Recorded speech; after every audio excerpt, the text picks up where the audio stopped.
karena kebijakannya salah, ya.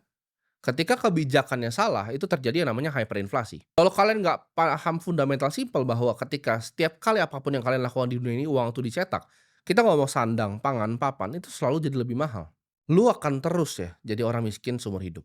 Kalau cuman kerja keras, kita ngomong 20 tahun, percuma, lu akan terperangkap ya dengan income lu, dengan gaji lu. Lu harus mencari aset yang langka dan diinginkan oleh banyak orang.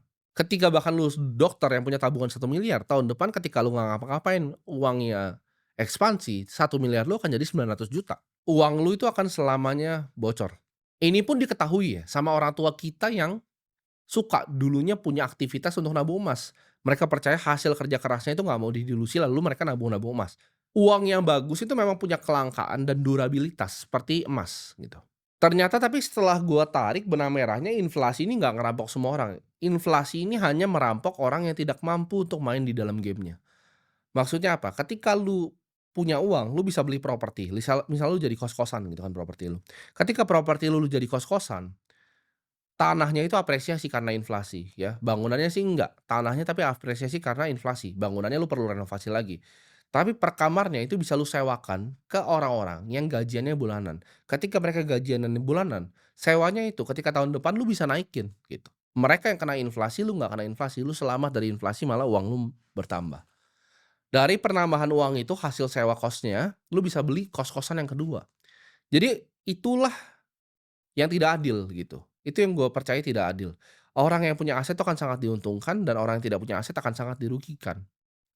Karena ujung-ujungnya nggak punya aset nggak akan pernah bisa punya aset. Ketika gue lihat Gen Z sekarang mereka mau tanya, "Oh rumah tuh berapa?" "Oh 2 miliar." Mereka udah minder dulu ya. Dengan angka sebesar itu mau beli rumah rasanya udah mustahil.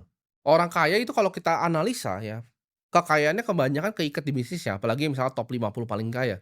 Mereka semua punya aset yang keikat dengan bisnisnya yang di pasar modal yang bisa diakses sama rakyat. Ya itu yang pertama. Yang kedua, mereka pasti punya properti, entah itu di Jakarta, di prime area, ataupun di Bali, di prime area juga. Apapun yang terjadi, residential real estate mereka aja naik gitu.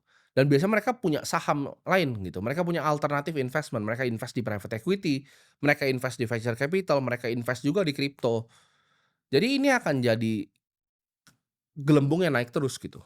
Sedangkan yang nggak sempat untuk naik gelembung ini akan tenggelam ke bawah.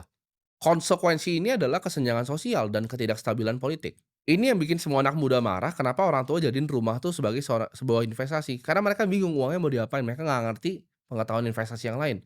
Jadi mereka beli-beli rumah disewa-sewain ke semua orang dan anak mudanya yang mau beli ataupun mau sewa rasanya akan jadi kemahalan.